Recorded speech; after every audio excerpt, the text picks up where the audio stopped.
Hey, what's up guys and welcome back to Anime King 3, and today I'm gonna be giving you part 20 of What If Naruto Awakened the other Rinnegan after his exile. Remember to get this one to 100 like as usual, share this to all of your friends in your social media platform, and also go ahead and check out the brand new episode of What If Naruto was personally trained by Kurama after leaving the village over on Anime King, and enjoy that guys. Link will be down in the description for you guys to enjoy. And also over on Anime King 2 I post a brand new episode of What If Naruto had a new training trip partner that changed everything. So go ahead and check out that and enjoy as well. And remember, if you're new and this is the first time you hear my voice and you enjoy the videos on both Anime King 2 and Anime King 3, go ahead and click that red subscribe button and become part of the Anime King family. And thank you for all of your help and support. And yeah, without further ado, what is we begin this new episode? Start the intro.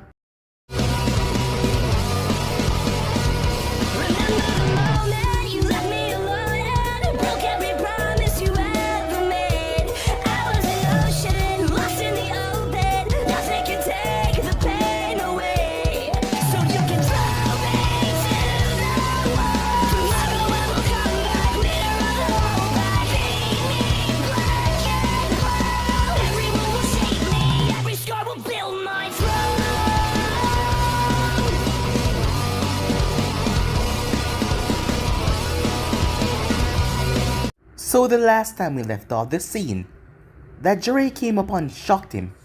Yes, it surprised him. As Danzo was there, the man seemed to have been brutally tortured.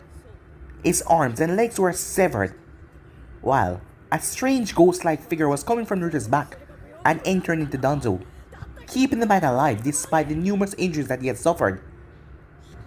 As Naruto got to his feet, seeing Jiraiya and the envoys coming near, Jiraiya had saw countless of bodies that were torn and shredded to pieces coming down here. As he asked Naruto what he has done, seeing that he has finally completed what he set out to do, Naruto decided to tell Jiraiya what happened back then. After all, it doesn't matter, war is coming soon. As he decided to tell him the reason why everything turned out like this, Jiraiya was surprised to hear that Danzo was the one that caused all of this. After Naruto exiled, Jiraiya was going to take Naruto and train him on the road to turn the boy into a sage.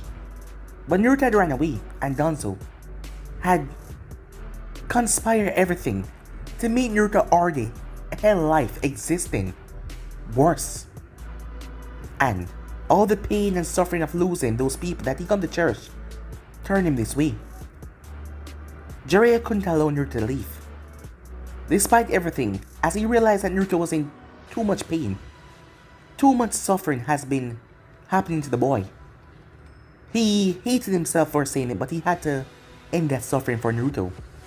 He blamed himself countless times because he failed Kushina and Minato, never being able to protect Naruto. As Jiraiya was talking, as it made Naruto angry, especially when he talked about Minato, as Naruto lost himself in his rage, as he ended up transforming. As Jiraiya was shocked, everyone was, as Naruto's serpents ripped away at the seal, tearing it off, as he had drained the chakra dry. Minato and Kushina then came forth, their chakra. For so long, Naruto finally got to meet his parents. As the both of them looked down at him, they tried to convince him, they tried to stop him, to stop this nonsense before it carried on too far. Although the both of them knew deep down that it was already past the point of return. But Naruto wouldn't listen, as he didn't care who these people think they are, but they were not his parents. These people are just chakra that remained in the seal, and he was still bitter about everything. After all, this woman, who was claiming to be his mother, knew what it felt like to have a Bichu seal inside of you. After all, she was a Jinchuriki, yet still, she still sealed that same thing within her own son. She allowed it to happen. And this so-called man who claimed to be his father was the one that did it. As Naruto showed him that they had no control here, as Kushina tried to stop him with their chains, but he broke those. Back outside, Naruto was ravishing the place as he was in a state of uncontrollable rage, his beastly form destroying everything around. His armor had contrasts despite him transforming so large. Everyone came to the front view to try and see what was going on. As the monster was clear as day, the civilians were running towards the bunker. As Naruto destroyed it, blowing up the monument. The thing that has survived so long, the thing that has gained people hope, and showed them that the will of fire would never fall, was left in nothing but rubbles. But Naruto didn't stop his attack, which many of them were grateful for, as he started to shrink back down to proper size. As Naruto stepped out of the bright light, his body showing off an aura of power, as he had full control of the power that was just released deep down within his soul. Power that was untamed and uncontrollable, and he had it fully in his grasp right now. Deciding not to waste any more time here, Naruto left. He made his way. Despite not showing it, he was exhausted, breaking through the seal. Despite the power being fluctuating through his body, he was exhausted. Karen came in as she heard from some of the others that war was going to start. She knew that Uzumaki had, well, no chance with numbers. Naruto was powerful and all, but in number game they have no chance against the elemental nations, against everyone. But still, he told her everything would be alright, and him reassuring her gave her that hope. Something she has been putting off for a long time now. She finally did it, as she kissed him. She was confused because, after all, at the rain, they wouldn't exactly call it a date, but the both of them had went out many times and grabbed something to eat, and they talk about their day, as he just wanted to make her feel comfortable there. But he then told her something that he slept with Konoha. That hurt her more than she thought.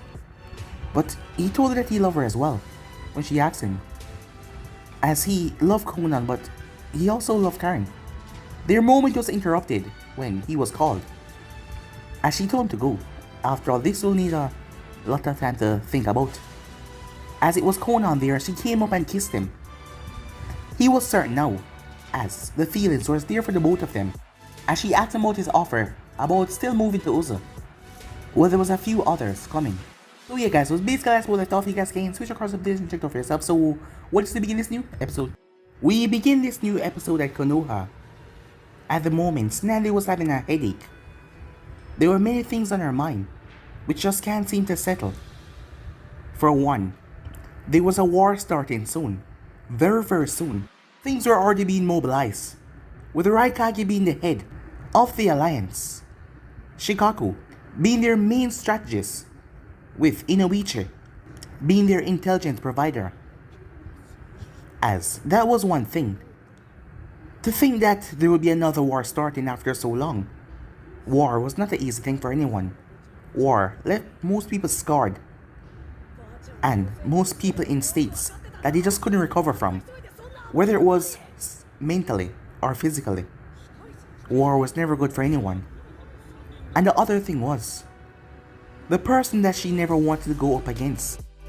She thought that she could stop it from happening.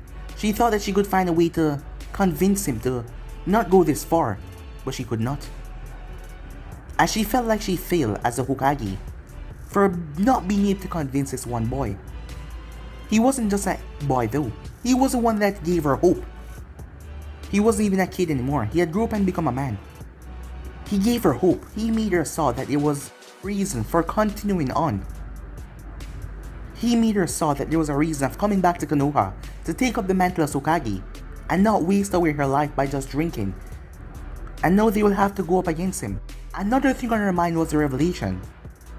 Her fists clenched so tight. If he wasn't already dead, she would have found him and killed him herself. Danzo Shimura. This man started everything. Speaking to the daimyo, Danzo was the one that went to him and convinced him to look into the act and the severe repercussions that the Fire Nation was going to fall under if Uzumaki Naruto remained a member of the village with his wild tendencies and his ability to lose control so quickly, and having no prior say about what he does when he's in that influence of the fox. The man had convinced him that it would be bad if another attack like the one that happened all those years ago was supposed to attack on the Fire Nation once again. That will leave him and his family severely scarred, and it will cause a lot of money to rebuild and fix whatever the damages caused. And the man had went along with Danzo's plan to get rid of the boy, and now that had backfired in a drastic, terrible way. Yes, everything had went downhill, everything had gone to hell. And now Snazzy had found out why Naruto changed so quickly. Why? He doesn't seem to have any remorse when he kills. Danzo had killed 2 people that gave Naruto back hope when he thought there was none. All this time she thought that Naruto lost his way somewhere on the road, but to find out that it was Danzo that did it, she swore if she could just find a way to literally bring the man back alive, to just kill him, she would. To start all of this chaos. She was surprised when she heard the news. Flashback. Snazzy was in her office after just coming back, as Jiraiya relayed everything to her what happened, not to mention what Naruto turned into. She saw how serious Jiraiya was. There was no joking manner on the man at all. He was dead serious. After all, this has gone on long enough. And the both of them saw that there was no way of bringing him back. There was no way of changing him now. Haim, there is no way we can stay out of this. I know, said Snazzy, as she looked up at Jiraiya, as he was sitting on the windowsill. If we stay out of this war, the other nations will believe that we're on his side. Even if we don't retort, even if we don't go up against them, I'm sure that the Raikage and Oniki would twist this in a way for all of them to turn against us, to see and point us out as the enemy as well. Jiraiya nodded as he knew that was true. At the meeting, when he was wrapped up in Gaara-san, I made a choice. Jiraiya looked at her, as he had made a choice as well, as he wondered if Snazzy came to the same conclusion. I made a choice as well, Jiraiya said. Snazzy nodded. She could tell that she and Jiraiya was thinking the same thing. There is no way of bringing him back. You can already see that, right? Jiraiya gave her a firm nod.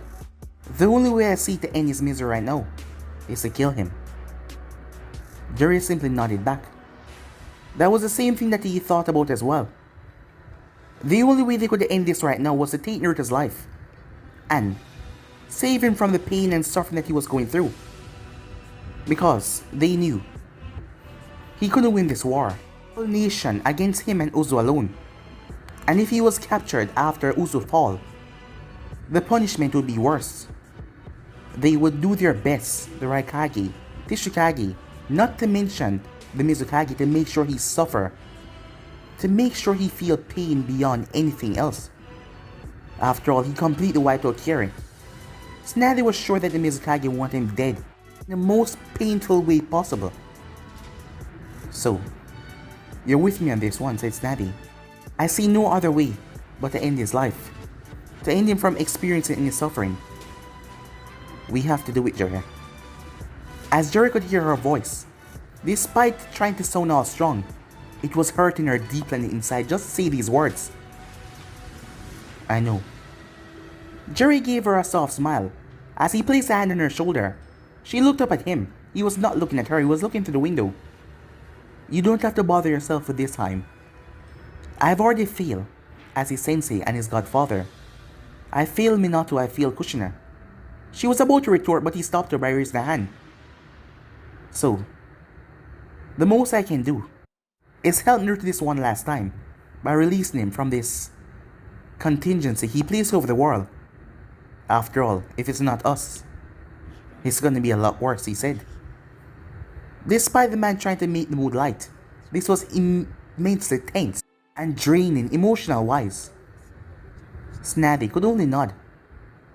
Despite her words, despite her holding out her fist to slam it right into him at the meeting, could she really do it? Could she really look at his face and kill him? Could she really do something like that? After remembering the one that saved her, the one that gave her back hope, could she really kill him, she wondered to herself. End of flashback.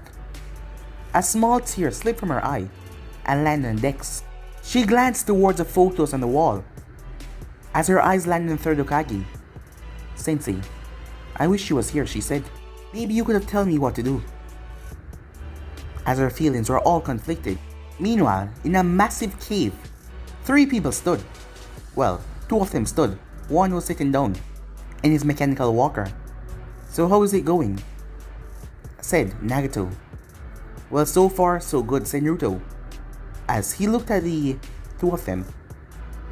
The people of the Hidden Ring. They're still not fully accepting the situation though. You're gonna have to talk to them.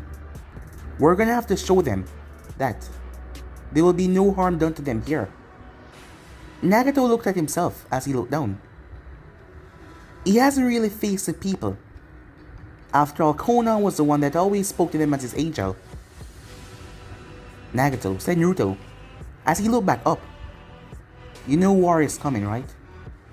And as powerful as those paths of yours are, they are not effective as a real thing. Without saying another word, Naruto went through hand sign, summoning jutsu. There was a massive poof as the Gedo statue arrived. Half of his body, not the entire thing, could be seen from the top floor. 8 of its eyes were open. What are you doing? Said Konoha. Naruto turned his hand towards Nagato as the man started to get lift out of his mechanical walker. What are you doing? He asked. Do you trust me? Said Naruto. Nagato looked at him for at least 5 seconds. Yes, he said. Then just trust me. As Naruto pulled the man forward, the man's body was frail. His hair doesn't even look like the pristine red Uzumaki glint, as the color was fading. Always sticking by his side, Konoha never noticed the slight changes. His cheeks were even more sink, and the ribs could be seen well pronounced. 2 serpents came from Naruto's back. One of them went straight into the chest of the Gedo statue, while another one went right into Nagato's chest. The feeling was warm. It felt like all of your pathways was being opened up. And strange at the same moment, like the chakra was forcefully moving away from Naruto's serpent. It was then the chakra from the statue started to be absorbed into one of Naruto's serpent that was attached to his chest. But the moment the serpent started to absorb it, it started to purify. The chakra then ran through Naruto's body like a pipe, as it went straight into Nagato. The man winced a bit as he felt the rush. As Konoha watched in amazement, his cheeks started to fill. His hair started to become more pronounced. The full, vibrant red started to show. Suddenly, Nagato began to twitch. As Konoha saw his foot shaking, the man's foot then snapped to the side and snapped to the left. As they realigned, his entire figure started to gain more weight. Not anything too bloated, but just a perfect size. More flesh started to came on his bony skin. As the man slowly was placed down to the ground as he landed on his 2 feet. Nagato flexed his arms as Naruto waved his hand. All iron that was in Nagato's back was suddenly shoot away as they were sent into the far corner of the room. Nagato felt wonderful as he looked at his feet, as he moved them around. How did you? With enough chakra and with my serpents mobilizing your chakra system to fit with your leg's nervous system, I was able to give you back the ability to walk again, said Naruto. Once that was done, suddenly, poof, and the Gedo statue was gone. As Nagato walked around for a bit, moving his legs. It's been a long time since he actually got up and walked, after all. Ever since that day, when Yaiko, he decided not to think about that right now. As he walked around, missing this action so much, Konoha smiled. She watched her friend as she looked over at Naruto and gave him a wonderful smile. She noticed that he didn't fully smile back. She could tell that he was thinking about something, but it didn't seem to be anything related to the war. She didn't know why, but she had a strong feeling that had something to do with their relationship. And that made her worry a bit as she wondered what was going on. She decided to ask him about it later because if it was anything with the war, she would have told them right out. As Nagato cricked his neck, as his bright hair could be seen now on full display. It's been a long time since he felt so wonderful. As he gave Naruto a smile. Thank you, he said. Oh, it's no problem, said Naruto. After all, you have to be ready for the upcoming event. Speaking about that, the 5 great nations, Konoha decided to intervene. So you will be facing your old teammates, your old friends, even your old Hokage. Do you think you can go through with it? Said Nagato as he looked towards Naruto. He knew that Naruto didn't have a problem with taking out the others, but Despite everything that happened, it was hard to just cut loss with everyone. After all, Naruto hasn't killed anyone that was once precious to him. He had refrained from killing or touching or harming.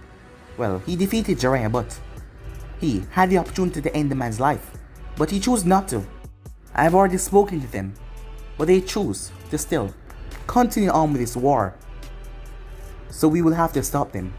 The only way I see this coming to an end is by wiping out most of the shinobi populace. With their number cut severely down, they won't be able to retaliate again. We have to bring it down to an all-time low. But we have to also kill the Kages. Konoha looked at him. She saw something flash across his face, but it was gone so quickly she thought that it was just a mistaken glance. I am not doubting any of your strengths, but this is the entire 5 great shinobi nations, said Konoha, drawing their attention to her. Naruto glanced towards Nagato. Nagato gave him a firm nod. You don't have to worry, Konoha. We can do this. She knew it might sound crazy for 2 people to say that they can go up against thousands of ninjas. Well, it wouldn't sound so crazy if they had saw what Naruto did. Most of them, well, all of them that were there, the 2,000 strong, were slaughtered. Given that Naruto had such a high capacity of chakra, not to mention with the fox power still circling through his system, he caused so much chaos and havoc without even having to bow down because of chakra exhaustion. She had confidence and faith in him, and it seems like Nagato had as well. Before that, said Nagato, don't you think it's time for us to make this official? Konoha looked towards him. Was he talking about what she was thinking? The people already see you as their leader. Oh, Konoha thought. It was something else. It's time for you to become the Uzukage. This has always been one of your goals, right? Yeah, said Naruto. Huh. It's strange. Now I'm feeling a bit nervous. You have nothing to feel nervous about, my friend. You have already shown them that you are a capable leader by bringing your people together and defending your home. It is now time to make it official. Time skip. In a dark cave. As a man was currently sitting down, he looked rather hunched over, and something was coming from his back. As it was moving and swaying under his cloak, in front of him was none other than the masked man. So, how is things coming along? The man simply smirked as he slammed his hands together. By doing so, coffins rose out of the ground. A smirk came on the masked man's face under the mask. Standing there was all the former members of the Akatsuki, the ones who had died. All of them, their eyes were closed. As he looked at Itachi, Deidara, Sasori, Kakazu, all of them were there. It made him smirk. The man under the cloak then spoke. So what now? We already have enough forces to storm Uzo ourselves. No, that would be pointless. There is going to be a war, and we are just going to be the background spectators until both sides are weakened. Well, you've talked about that part, the man on the cloak said, as he slowly rose up to show that it was none other than Kabuto. But he didn't look like the same Kabuto. His skin looked pale and strange, as he had undergone some sort of transformation. How exactly are we gonna get into Uzo? Even White Zetsu's gonna make their way in there. The place is surrounded by a barrier. Fuin Jutsu is not really any of our specialty. Not even your ability would allow you to go in there. And from what I can see, you can travel from long distances, and you can't step foot in there. That will be sorted out. How exactly, said Kabuto? Or are you just speculating? Uzumaki will take the fight towards the people. He will not allow them to come straight towards his home, knowing that there will be too much tragedy if they manage to break through the barrier. Nagato will be there as well to guard him. I also believe that you'll be using the Gedo statue after all. Why have a walking tank like that and not use it? And as powerful as he is, not even him can take on an entire army and then stand still like nothing happened. Once everyone is weakened, that is the time we swoop in.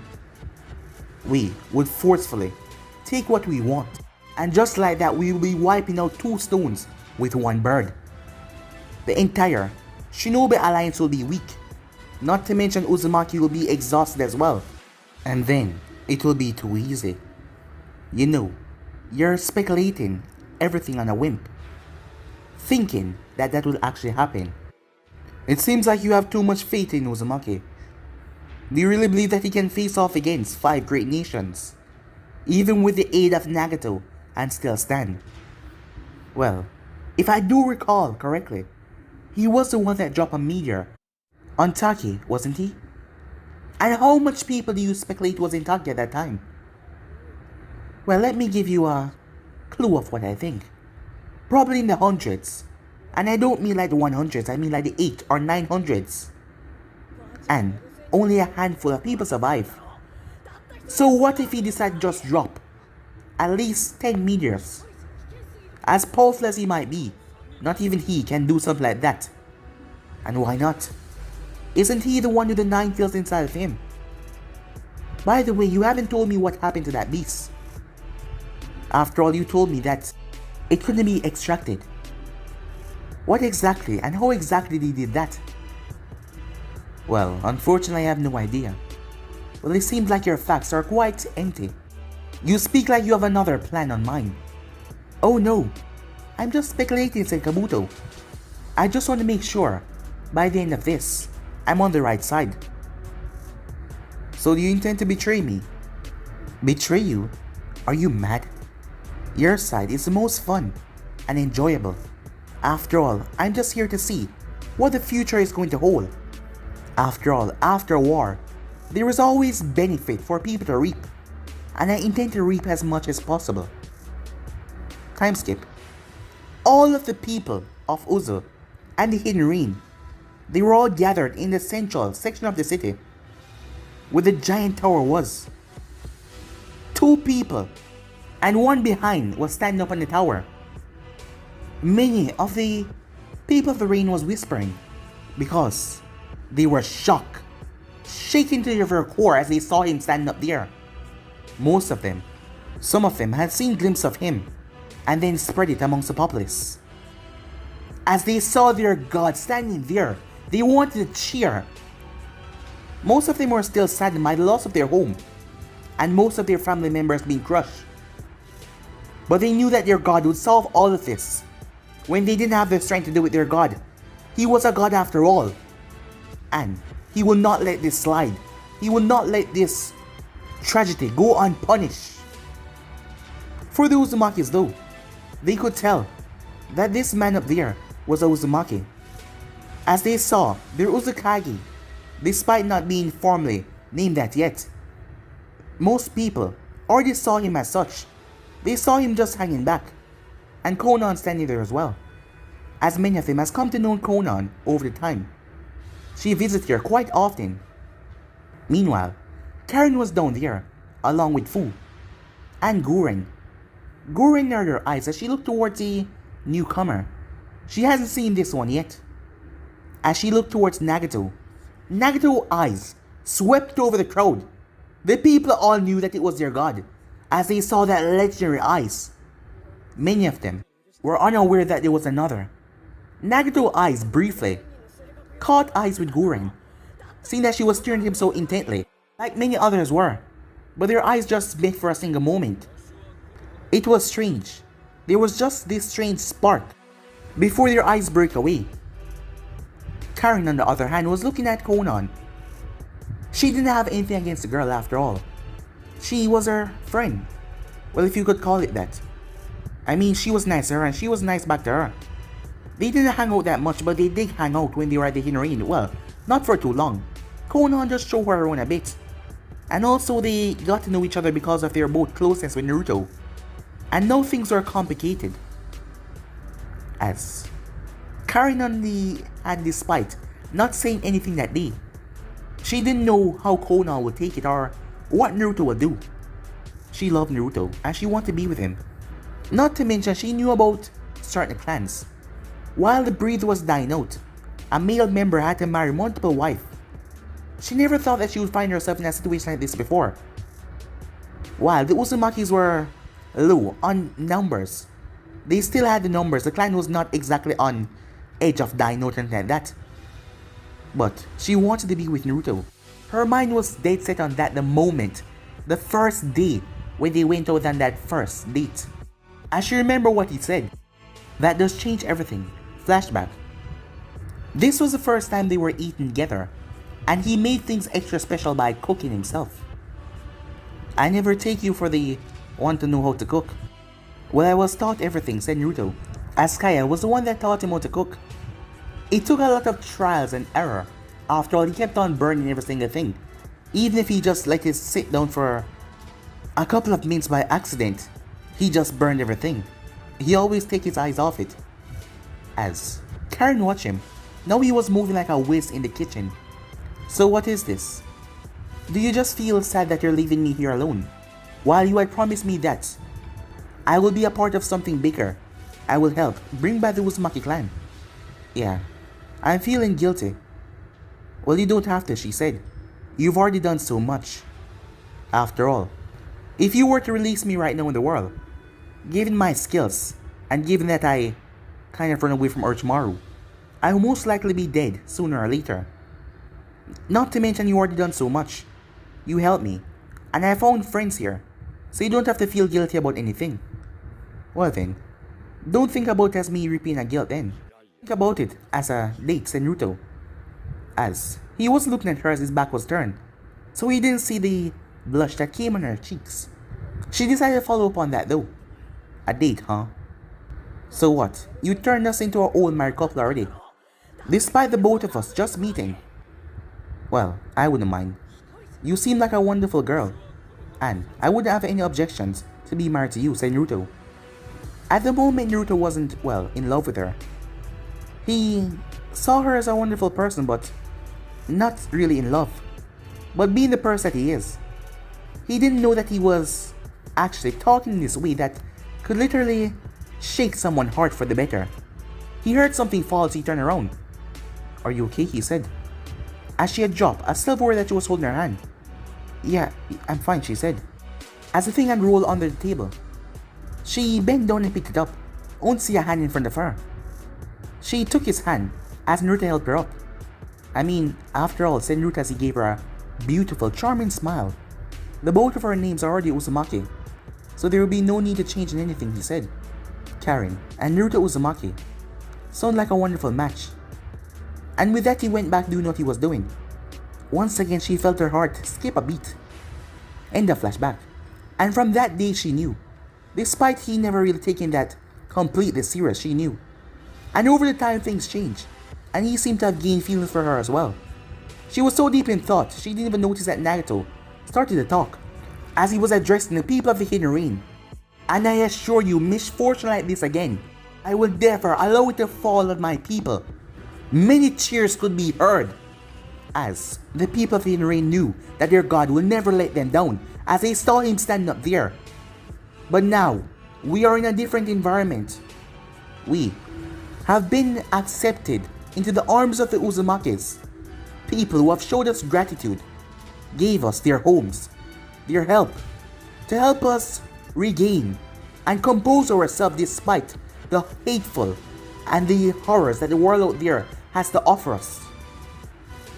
I, myself, never thought I could trust someone to the extent and the amount of trust that I place into Naruto Uzumaki here. I know all of you and your beliefs, and I know how most of you can be stubborn to not accept a new rule. But this man here, said Nagato, as Naruto stepped forward. It was then most people gasped in the crowd from the Hidden Rain as they saw his eyes. After all, while in the Hidden Rain, Naruto never really make an open view. Some people saw his eyes, but most of them never really even saw him. They knew that he was a part of the special group that their leader was in. They thought he was just one of their other leaders, accomplice, one of his subordinates to be run in this group that their lord was in. This man has fully opened his home. He has shown me that there's a different view to look upon everything. He has shown me that I should not be blinded to certain ideals. And as I've come to see this man, I could only see him as a true leader. As Nagato turned towards Naruto fully. And for a split second he saw Yaiko. Nagato was never the leader in the first place. Yaiko was the leader of the Akatsuki, the one that created the Akatsuki goal, which he twisted and misguided. But now everything was going to be put on the right path. And as a Uzumaki, I, Nagato Uzumaki, formally noticed and recognized you as the Uzukage, said Nagato as he gave a bow, surprising many of the people in the arena to believe that their god would actually bow. Even Konoha was surprised by that. Well, she knew that Nagato respected Naruto, but she never thought he would actually bow. Naruto placed a hand on Nagato's shoulder and told him to rise. He then turned towards the people. People of the inner arena, I know many of you don't know me. Some of you might not trust me. But I assure all of you, I mean you no harm. But I know that actions are better than words. So I will prove it to you people. You all don't have to trust me yet. You all can see for your own self. Because I will make sure with everything I've got to protect you all, just like I protect my own people. I will not allow the people of Uzu. I will not allow the people from any other nation that seek refuge in my home after being misguided and mistreated by this world, by the powers of the larger nation, because they have it. Because they have the strength and the power to lessen the smaller man beneath them. But I assure you all, I will fight. And I will not stop fighting until I've proven myself worthy to you people. To make you come to understand that you are safe here. You can call this place your home. And with everything I've got, I will do it till my last breath. I just asked you to give me a chance, said Naruto. The people of the inner arena was shocked. Well, for one thing, their leader, their god, bowed before this man. Not to mention he had the same eyes. To most of them, it looked more pristine. They saw those golden eyes, looked like they were staring within your soul. And this man was asking for their trust. When he was the one in charge of this place, they couldn't believe it. This man who was helping them was asking them for something instead of just taking what he wanted. Their leaders already bowed down to him, to show that the man, if he was manipulating their god somehow, he could do whatever he wants. But he was asking them. That was broken when one of the Uzumaki shouted, as the people of Uzu already know and accepted him, Naruto Uzumaki, as the Uzukage. As the Uzumakis then erupted, the people of the rain found themselves chanting on as well. As a small boy from the rain started, seeing that man up there as a idolist, as something of hope as well, just as their god. As they started cheer, everything broke out in a large cheering assembly. Konan smiled behind him as she saw a blissful smile came on his face. She knew that he killed Danzo, as that was the first night he told him. She could see that there was so much tension and weight lift off his shoulder, as he's been wanting to do that for a long time now, and she was happy that he finally got what he wanted. If that could relieve some of his pain, she was happy. And not to mention now, he finally got what he wanted, to become a leader, to lead people and to help them in any way possible, to make sure these people were safe. He even took in all of the hidden rain civilians, all of the ninjas. She was just, well, speechless. Despite being so powerful and strong and wise, at the same time being able to do what it takes, no matter what, he was also kind and gentle, a peaceful, wonderful soul. That is why she loved him. Yes, she knew she loved him. As a blissful smile came on her face. Time skip. She wasn't really shocked. After all, this was the first thing she thought about when the both of them slept together. She didn't know why they were not inside talking about this, but they were standing right in front of Naruto's door. Yes, on the outside. As he told her that he kissed Karen. Despite Karen being the one to kiss him, he told her that he was the one that did it. Well, not that she knew that. As he told her everything, as much as it pained her heart a bit to hear what he had to say, to know that he loved her. But that was quickly changed when she heard that he loved her as well. It came as a shock to her. She never thought that he was thinking that far already, even though that she found in herself that she loved him already. As he explained everything to her, She knew that was bound to happen after all. She had saw them many times walking around the streets of the rain. Both of them happy smiles on their faces as they made their way. As she heard him talking about things many times on their missions after they had finished gathering a Jinjulke or something. That Karen couldn't cook or something like that. But she never thought that it was this deep. As she didn't know what to say, despite everything. As she didn't know where this left them. Does this mean that he wants to be with Karen? Does this mean that he wants to be with the two of them? Or just she alone? He didn't make that part clear, he just told her what he felt and what happened. Before she could say anything though, the door then opened up, showing Karen standing right there. As Naruto turned towards her, he knew that she was in there. After all, she was the one that said it was time to get this out in the open. She already knew. It wouldn't be fair to keep away from Konan. Before you say anything else, said Karen as she looked towards Konan, I think you and I should have a talk.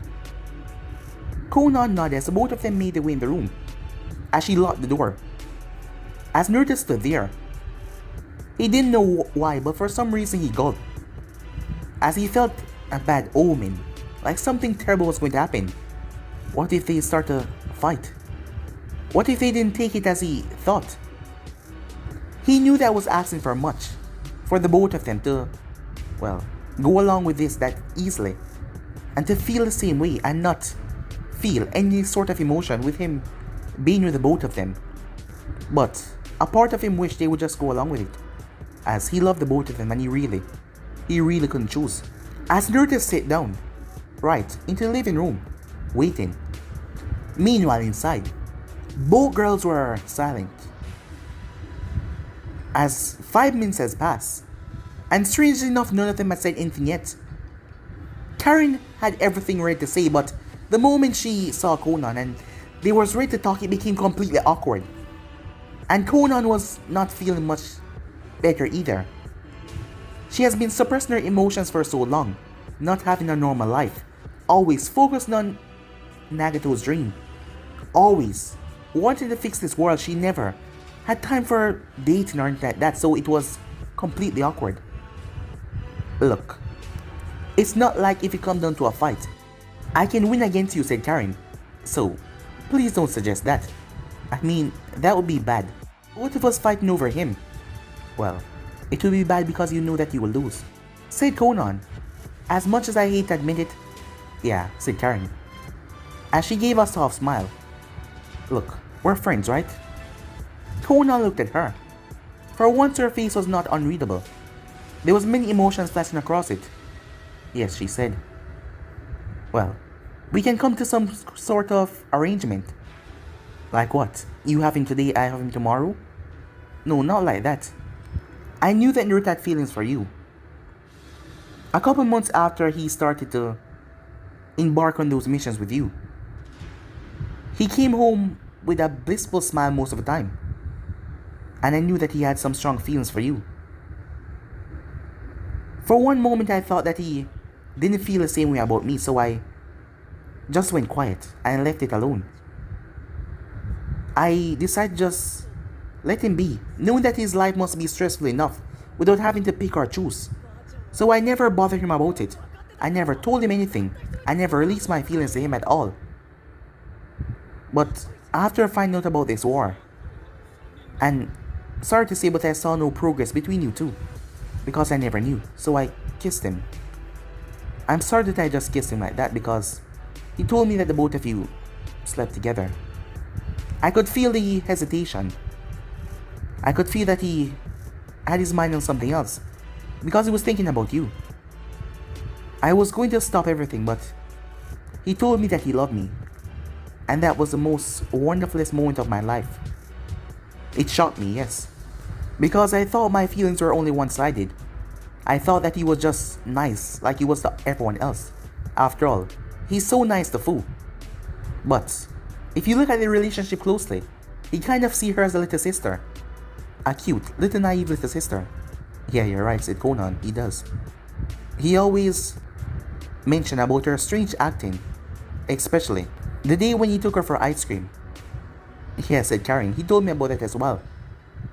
Seeing that Fu wasn't used to certain things, it was a strange concept for her to take her for getting ice cream, as she had a brain freeze, and she nearly lost her sanity at that moment, never experiencing ice cream like this, never experiencing brain freeze. So, Naruto felt, well, hurt. Yes, that wasn't the feeling to feel, but he felt hurt, knowing that she didn't experience much in her childhood. Fu didn't act like how most people thought that she might act for her age. After all, Fu was 17, but given her innocent, childish behavior because she wasn't used to many things, it made her look younger. So it came to the point where Naruto started to see her as a little sister, someone that he needed to protect that innocence of hers, even though she's been through so much already. She was breaking out of her shell. The both of them got back to track. So what do you think we should do? Said Konan, as she didn't know what to do either. Well, you love him, right? Konan nodded. She wouldn't say no to that because she do love him. And I love him as well. And he doesn't have a problem about sharing. And I know that you must know about Clan Restoration Act. Of course I do. Well, despite the Uzumaki not completely dying out, I don't mean like I wish for anything like that, but I mean there are a lot of members here, so he doesn't have to be under that if he doesn't want to. But still, the both of us love him, and if it needs to go to a fight, I will fight you for him despite I know I'm gonna lose. You really love him, don't you? Said Konan. Yes, can't you see that? I'm even willing to fight you despite I know I will lose. Konan sighed. Well, I love him as well. So we have to come to some agreement. Yeah, I know, said Karen. It took another 30 minutes. As Naruto heard the doors finally open, he gulped. Why was he doing this? As he felt so nervous, both girls then came out. They look rather angry. Naruto said Karen, I don't want you seeing her. You're either gonna pick me or her, not the both of us. We can't be together. If you like her, so it's either me or her. Yeah, said Konan, choose. Naruto stepped back. What the hell? He didn't... Everything sounded so calm, so... Suddenly there was a flash, as both girls started to giggle, as Karen was holding onto a camera. I'm sorry, said Konan. It was her idea, trust me. We just had to see that look on your face. Wait, this was a joke? The both of them nodded, as Naruto released a long sigh. He just thought that everything was, well, going into the crapper a moment ago. Look, before we say anything, do you love anyone else? The both of them said sternly. As they were so in focus, they were talking at the exact same time, which kinda put Naruto on defensive here. No, he said quickly. Do you see anyone else that you think you might fall in love with? Well, answer, no, said Naruto. Well then, it's just us then. Huh? Said Naruto. We came to agreement, and we decided to share you, as long as it is just us. We both understand each other, and we're good friends, and it would be just awkward and weird if it's someone else come into the fray. So, we need you to be faithful to the both of us, and not anyone else, said Karen. Yes, I can do that, said Naruto. Alright then. Yes, said Konan. Yes. Yes. We both love you, and you love us as well. And you have so much love, it can go around and come back around. So we don't see any reason to fight over this. We both like to be with you. A blissful smile came on Naruto's face, but then his perverted side started to show. As he started to think about something, both girls saw the look on his face. And what exactly is going through that mind of affairs right now, said Karen. Well, said Naruto as he scratched his cheek. I was just wondering, considering that this is a three-way thing. Before you say anything else, said Konan, judging from how you phrase that, I'm guessing you think... As Konan looked at Karen, as Karen instantly knew what he was talking about. You pervert, she said. Wait, what? Said Naruto as he raised his hand in defense. I mean, wouldn't that mean... As he never finished the last part, just letting it trail in the air. Karen then looked at Konan as she looked her up and down. As Konan felt like the girl was looking at her like she was a piece of meat. And why you eyeing me up and down like that? I mean, I've never been with a girl before, said Karen. And neither have I, said Conan. Well, considering that the both of us has agreed to this, I mean, what if we're both in the mood and we want to have them at the same time? As Karen was rather bashful as she talked, not holding back anything. Naruto saw Conan thinking about it. That surprised him. He thought that she was the one to just be, well, emotionless at these things, and not really saying exactly what's on her mind. He guessed that she has changed. Yes, she has changed a lot, after all. At first, she was even going to attack him when he hit her with a snowball, but now she was thinking about this. Well, this is a three-way couple thing. Well, I'm not used to the idea, but you have to try things out to see if you like them or not. Yeah, I can understand your logic. Karen then turned her head. Naruto, you okay? As Naruto wiped his nose to see that his nose was bleeding, as he had a rather perverted smile on his face. Wait, so you guys agree? He said. You just want to get the both of us naked, right? Said Conan. No, said Naruto. I mean, if it's okay with you guys, it will be a better bonding time for you guys to get to know each other and be comfortable. After all, this is new to all of us. I mean, seeing each other at your most vulnerable time would be the best time to get to know each other and test out your options. You know, when it comes to him getting what he wants, he's a real smooth talker, said Karen. Yeah, don't think we're buying into your bullshit, said Conan. Although he's kind of right. Being vulnerable to each other is the best way to know each other. So I guess he isn't really wrong. But how would we even do this? I mean, me and you? Naruto's nose started to bleed again, as thoughts were rushing through his mind. Like, with me and you and him sitting there watching? Or the three of us at the same time? Well, I guess we can take turns. Or the three of us can go at the same time. Just to test things out first. Well, I haven't done it yet with him, said Karen. So I guess the first time should be with the three of us, to see how I feel about everything, and then I get to do it with him. You can watch if you want. Suddenly, something fell to the ground. The both of them turned to see Naruto unconscious, as blood was leaking from his nose. The situation got too much for him. Moments later, as Naruto found himself on a comfy bed, it was his bed. As he glanced around, he was in his room, yes. Try not to pass out again, okay? He heard the voice as he looked forward. Naruto's eyes went wide. Standing there in their underwear was both Conan and Karen. Conan then looked down, so did Karen. Well, seems like someone is happy to see us.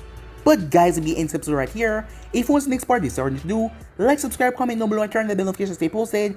But I'm off for now. See you guys soon. Peace.